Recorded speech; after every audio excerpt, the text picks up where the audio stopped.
Most people will wake up tomorrow and unknowingly repeat the same life they lived yesterday. Same thoughts, same habits, same excuses. And then they will look back in reshape and say, nothing really changed. Not because they lacked opportunity, but because they lacked discipline in the smallest moments that shape the biggest outcomes. Understand this clearly. Your future is not created by one big decision. It is created by what you do in the fertile moments of every single day. If you want your life to reshape itself by reshape, you do not start with grand promises. You start with how you wake up. The morning is not just a time of day. It is a training ground for your mind. When you open your eyes, your mind is soft, unguarded, and highly suggestible. Whatever enters in those first minutes becomes the tone of your inner world. If the first thing you reach for is your phone, you are not choosing your life, you are allowing the world to choose for you. Messages, news, comparisons, noise, and other people's priorities rush into your mind before you have even met yourself. This is how people lose authority over their own direction without realizing it. Being to master the morning is to reclaim leadership over your inner state. This is not about waking up early to impress anyone. It is about waking up intentionally to build inner order.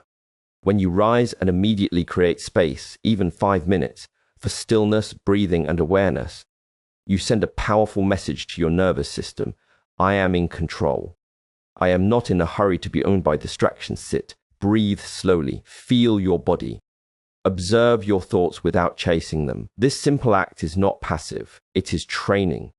You are training your mind to obey you instead of running you. A mind that can sit in silence for a few minutes in the morning, becomes a mind that can stay calm under pressure later in the day. This is how inner strength is built quietly without applause. Then bring your body into the process. The body is the doorway to the mind. Stretch, move, wake up your spine, open your joints. Take a few conscious breaths while standing tall. When you activate your body, you activate your will. You tell yourself, I am alive. I am present. I am prepared. This is not fitness. This is self-command. Over time, this trains a deep sense of grounded confidence that follows you into every interaction. Bend after stillness and movement. Bring in direction. Ask one simple, disciplined question. What is the one action today that moves my life forward? Not 10 things. Not endless to-do lists. One meaningful action. This trains clarity. A scattered morning creates a scattered life. A focused morning creates a focused destiny. When you choose your priority before the world chooses it for you, you stop being reactive. You become deliberate. Many people say they want change, but they keep the same morning. This is self-deception. You cannot live the same patterns and expect a different future. The morning is where identity is rehearsed.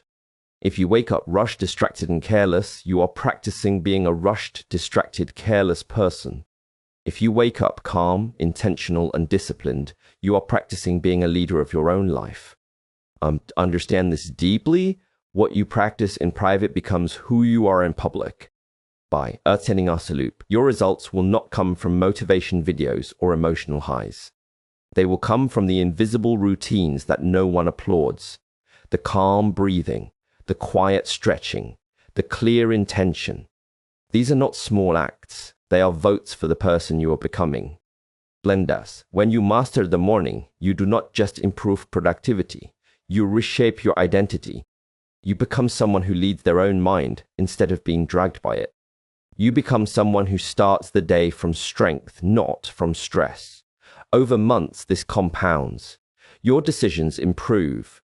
Your emotional reactions soften. Your confidence becomes quiet and stable.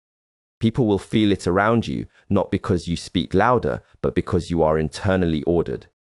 Umbalanjas. This is why mastering the morning is the first simple discipline that reshapes your life. It trains self-command. It trains clarity. It trains respect for your own future.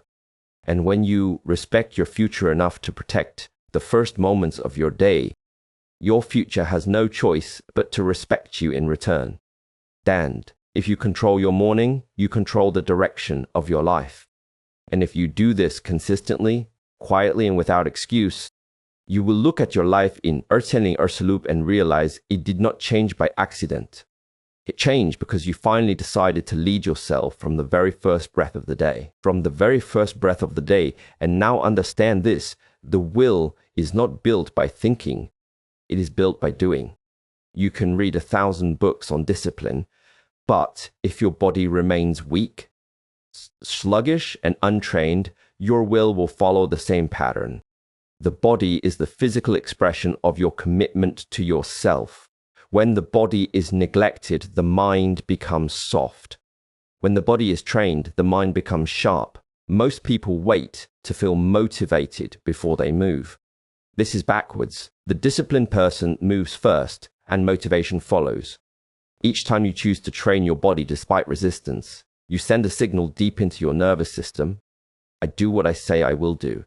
Trust with yourself is built, and self-trust is the foundation to the yuquan you see, yu hao ponti wo ika. This is how trust with yourself is built, and self-trust is the foundation of personal power.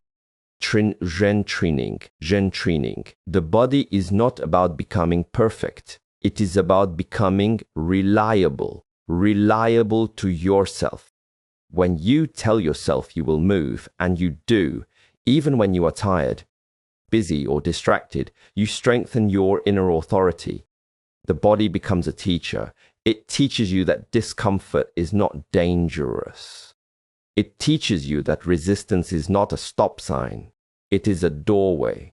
Every repetition, every step, every moment of physical effort is a lesson in patience. Progress in the body is slow. Muscles grow slowly, endurance builds slowly, flexibility increases slowly. This trains you to respect process instead of chasing quick results. By Artenling Arsalup, the people who are strong will not be those who looked for shortcuts. They will be those who stayed consistent when progress felt invisible. The body also teaches you honesty. You cannot lie to it. If you skip training, the body reflects it. If you nourish it poorly, the body reflects it. If you push it with respect and discipline, the body reflects it. This feedback loop is powerful. It keeps you grounded in reality instead of fantasy. You begin to see clearly what you do daily shapes what you become. There is also something deeper. When you train your body, you train your relationship with pain, effort, and fatigue. Most people run from these sensations. They see them as enemies. The disciplined person learns to sit inside effort calmly, to breathe through discomfort, to stay present when the body wants to quit. This is not just physical, this is emotional training. This is how you become someone who can stay steady in difficult conversations, stressful environments, and challenging decisions. Lam's trained body creates a stable nervous system. Your breathing becomes deeper. Your posture becomes stronger. Your presence becomes grounded. People feel this. They trust this. You trust this.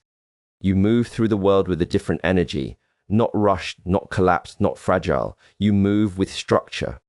With quiet strength, you do not need extreme routines. You need consistency.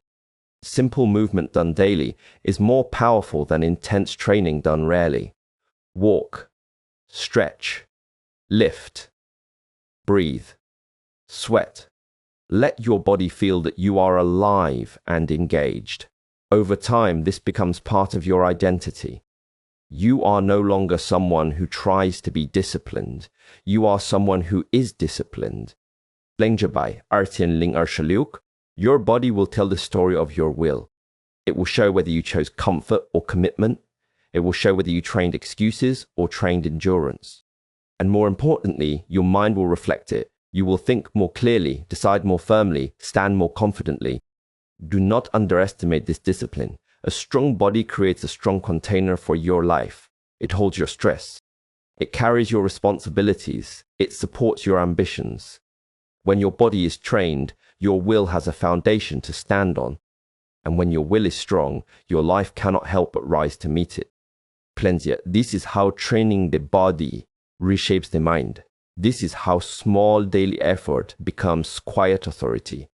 This is how step by step, breath by breath, you build a version of yourself that does not collapse under pressure, but stands steady, disciplined, and ready for whatever Arsenling Arshaluk demands of you. Ready for whatever Arsenling Arshalop demands of you.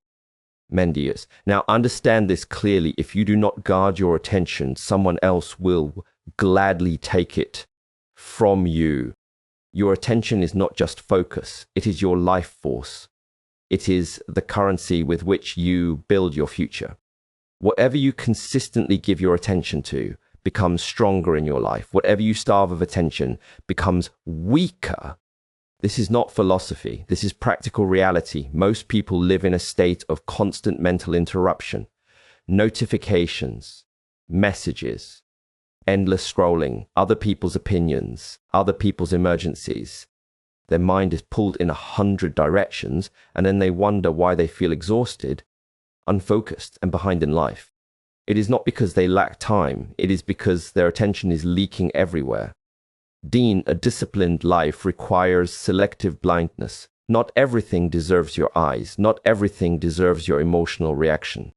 Not everything deserves your mental space. When you say yes to everything, you say no to depth. And depth is where real transformation happens. By Arsenling Asaluk, shallow focus will create shallow results. Deep focus will create a deep, powerful life. Guarding your attention means you become intentional about what enters your inner world, what you watch, what you listen to, what conversations you stay in, what information you consume before bed and after waking. These are not neutral inputs. They shape your mood, your beliefs, and your self-image. If you constantly feed your mind with noise, drama, and comparison, your inner world becomes noisy, dramatic, and insecure. Lend. The disciplined person simplifies their mental diet. They reduce unnecessary input. They create space for thinking, for reflection, for silence. Silence is not empty. Silence is where clarity is born. When the mind is not constantly stimulated, it begins to organize itself. You start to hear your own thoughts again. You start to feel what truly matters to you, not what is trending, not what is loud, not what is emotionally addictive. There is also courage in guarding your attention because sometimes it means disappointing people. Sometimes it means not replying immediately. Sometimes it means stepping away from conversations that drain you. This is not selfish. This is self-leadership. You cannot build a strong life if you allow everyone else to schedule your mind for you. Your goals require attention. Your growth requires attention. Your healing requires attention. If your attention is scattered, your progress will be scattered. If your attention is focused, your energy becomes sharp. You begin to move with direction instead of drift. Attention also shapes your identity. What you think about most is what you become. If you constantly think about problems, you become problem-centered. If you constantly think about improvement, you become growth-centered. If you constantly think about distractions, you become distracted. This is why guarding attention is guarding identity. By Arsenling Arshaluk, the most powerful people will not be the loudest. They will be the most focused. They will not know everything. They will know what matters. They will not react to everything. They will respond to what aligns with their direction. Tom Diolens. When you protect your attention, you protect your future self. You are telling life, my mind is not public property. It is sacred space. It is a tool for creation, not a dumping ground for noise. Train this discipline daily. Turn things off. Create time blocks for deep work. Sit without stimulation. Let boredom teach you patience. Let silence teach you clarity. Over time, you will feel it. Your thoughts become cleaner. Your emotions become steadier. Your direction becomes clearer. This is not a small change. This is a life-shaping decision. Because the quality of your attention determines the quality of your life. Guard it, and your future will grow stronger. Give it away, and your life will feel scattered no matter how busy you are. Choose to own your attention. And in doing so, you choose to own your life. You choose to own your life. Now comes a truth most people avoid. Growth lives inside discomfort. If you only do what is easy, familiar, and emotionally comfortable, your life will shrink to the size of your comfort zone. Comfort feels safe, but it slowly weakens your character. Discipline is choosing what is hard today so that life becomes easier tomorrow. Blind as in pointy-pution. Every day presents you with small moments of choice. Make the call you are avoiding. Have the honest conversation. Start the task you keep delaying. Get up when your body wants to stay down. These moments may look small, but they are identity defining. Each time you choose the difficult action, you strengthen the part of you that leads. Each time you avoid it, you strengthen the part of you that hides. Mendia, most suffering is not caused by one big failure. It is caused by many small avoidances. Avoided responsibilities become heavy burdens. Avoided conversations become emotional distance. Avoided effort becomes regret. The disciplined person understands this and acts early. They do not wait for problems to grow. They handle things when they are still small, when courage is required, but pain is still manageable. Doing difficult things daily trains emotional strength. You learn that discomfort will not destroy you. You learn that fear is a signal, not a command. You learn that your feelings do not get to decide your actions. Your film, spada your eat pras, create you first, your aspro. Persting things, jaspers, prashol, your action. You learn that your feelings do not get to decide your actions. This creates freedom. Because when you are no longer controlled by the desire to feel comfortable, you become free to choose what is right, what is necessary, and what builds your future. Balins, there is also deep self-respect in this practice. When you face what you would rather avoid, you tell yourself, I trust myself to handle life. This builds confidence that is not loud, not arrogant, but stable. You begin to walk differently, speak differently, decide differently. You are no longer negotiating with weakness inside yourself. Embolian by arsenling arselope. Your life will reflect the difficult choices you were willing to make in private. The workouts when no one watched. The extra effort when no one praised you. The uncomfortable honesty when it would have been easier to stay silent. These are the moments that shape your character. Then do not wait for life to force difficulty on you. Choose it in small, controlled doses. This is training. This is how you build a nervous system that can handle pressure. This is how you build a mind that does not collapse under stress. But small daily courage becomes big, long-term strength. When you make a habit of doing what is hard, life stops feeling so heavy. Because you are no longer running from challenges, you are meeting them. And when you meet life directly, without hiding, without delaying, without excuses, something powerful happens. You stop fearing your own potential, you step into it quietly, consistently, one difficult choice at a time. And now we come to the deepest discipline of all, how you treat yourself when no one is watching. Self-respect is not a feeling, it is a practice. It is built through the small agreements you make with yourself, and whether you keep them. Every promise you keep strengthens your inner foundation. Every promise you break quietly teaches your mind that your word does not matter. Over time, this shapes how seriously you take your own life. Daily self-respect begins with how you speak to yourself. The inner voice is always listening.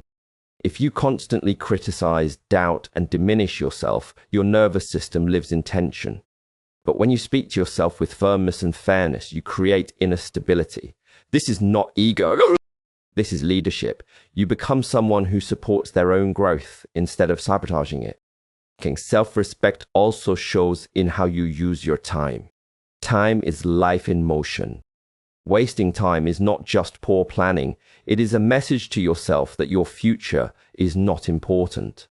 When you protect your time, when you invest it in growth, learning, health, and meaningful work, you are saying, my life matters. My direction matters. This builds quiet pride, not pride for others, pride for your own soul. How you handle your body, your environment, and your commitments also reflect self-respect. A clean space, a kept promise, a finished task. These are not small details. They are signals to your identity.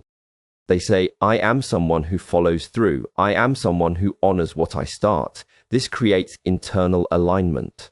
Your actions and your values begin to match. The opposite is also true. When you tolerate chaos, broken promises, and constant self-betrayal, you train yourself to accept less than you are capable of. This is not humility. This is quiet self-disrespect. And a life built on self-disrespect will always feel heavy, no matter how successful it looks from the outside. By Tianling Salub, you will not rise to the level of your dreams. You will fall or rise to the level of your daily standards, what you allow, what you tolerate, what you excuse. These become your reality. Raise your standards with kindness and firmness. Expect more from yourself, not with punishment, but with belief. When you live with daily self-respect, something changes inside you. You walk with more presence. You speak with more clarity. You make decisions with more certainty. You stop chasing validation because you are no longer empty inside. You have built something solid. This is how simple disciplines reshape a life, not through dramatic moments, but through quiet, repeated choices that say, I matter, my future matters, my word matters. If you live this way, mastering your mornings, training your body, guarding your attention, choosing difficulty, and practicing self-respect, you will not recognize your life by Tianling Salub. Not because the world changed, but because you did. May you walk this path with strength, patience, and clarity. May your discipline bring you peace. May your effort bring you growth. And may you become someone you truly respect. I wish you power in your practice, calm in your mind, and success on your journey.